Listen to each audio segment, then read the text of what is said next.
सम्पूर्ण उपस्थित पत्रकार मित्रहरूलाई म नमस्कार गर्दछु।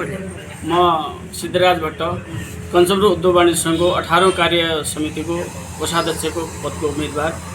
हजुरहरू सबै पत्रकार मित्रहरूलाई स्वागत दिँदैछ।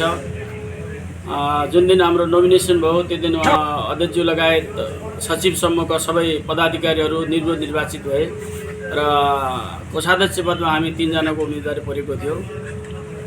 अनि त्यसमा चाहिँ अब सहमति गर्ने क्रममा अब अन्तसम्म केही प्राविधिक कारण त्यसमा देखिए सहमति हुन सकेन। एकजना हाम्रो प्रिय भाइ मनोज भट्टले चाहिँ आफ्नो उम्मेदवारी फिर्ता लिँदै मलाई समर्थन गरेका छन् र त्यही क्रममा मेरो उम्मेदवारी अगाडि बढेको छ र बिचमा केही अन्य प्रयास पनि भएका थिए र अहिले चाहिँ चुनावको उसमा हामी घुमिएका छौँ।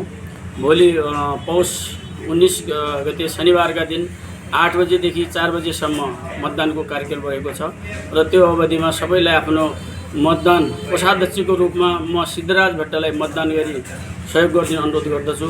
मेरो पृष्ठभूमि भन्नुपर्दा म अनौपचारिक अध्ययन सँगसँगै 2049 सालदेखि म व्यवसायसँग जोडिएको छु भने 2063 सालदेखि औपचारिक रूपमा म आफ्नो फर्म दर्ता गरेर आफ्नो व्यवसायमा संलग्न रहेको छु भने लगभग मेरो 33 वर्षको व्यावसायिक क्षेत्रको अनुभव छ भने मैले बिचमा मैले अध्यापन कार्य पनि गरेको थिएँ। त्यसबाट मैले फेरि पुनः आफ्नो व्यापार व्यवसायमा फर्केँ। म 15औं कार्यकारिणी समितिको कञ्चनपुर उद्योग वाणिज्य सङ्घको सदस्यको रूपमा काम गरिसकेको छु र त्यो सबै व्यवसायी मित्रहरूलाई थाहा छ। म सङ्घमा रहँदा या बाहिर पनि रहँदा म व्यावसायिक हकहितमा बारेमा पनि म बोलेकै हुन्छु। त्यही मेरो चिन्ताको विषय पनि हुन्छ। हजुरहरू पत्रकार मित्रहरू धेरै ठाउँमा अन्य फोरममा पनि मसँग हजुरहरूको भेटघाट हुन्छ। विभिन्न सङ्घ संस्थामा हामीहरू आबद्ध छु। हाल म कञ्चनपुर यो नेपाल रेड क्रस सोसाइटी जिल्ला शाखाको सदस्य पनि रहेको छु। लगायत धेरै म सङ्घ संस्थामा पनि आबद्ध छु र अहिलेको यो 18औं कार्यकारिणी समितिमा मैले उम्मेदवारी दिँदै गर्दा अहिले केही समयदेखि हाम्रा व्यापारी मित्रहरू अलिकति हामी यो उद्योग वाणिज्य सङ्घ र हामी व्यवसायको बिचमा केही दूरी बढ्यो, अलिकति केही रुष्ट जस्तो चाहिँ म मान्छु। म उहाँहरूलाई पनि रुष्ट नहुन अनुरोध गर्दछु। तपाईँहरूले वाणिज्य सङ्घ म हुँदा नहुँदा जुनसुकै पनि कार्य समिति रहँदा आफ्ना समस्याहरू औपचारिक रूपमा लिएर जाँदाखेरि आफ्नो तरिकाले वाणिज्य सङ्घले गर्न सक्ने ती समस्याहरूलाई समाधान गर्छ। व्यवसायकै लागि उद्योग वाणिज्य सङ्घको गठन भएको हो। त्यसमा निराश नहुनुको लागि म अनुरोध पनि म गर्दछु र मैले आफ्नो पनि मेरो यो व्यवसायको एउटा गुरुस र सामान्य किसिमको म व्यवसाय हो। मलाई पनि मेरो व्यवसायको पनि चिन्ता छ।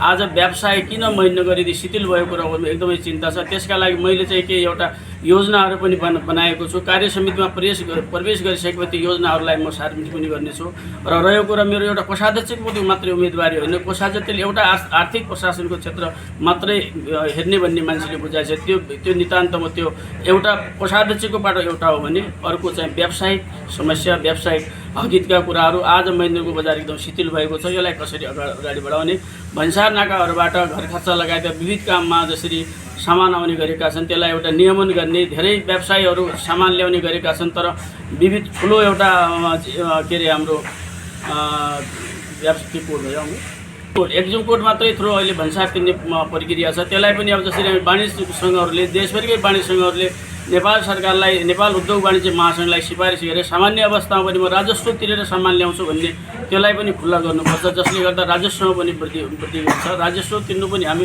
व्यवसायको दायित्व हो। हामी त्योभित्र पनि पर्छौँ।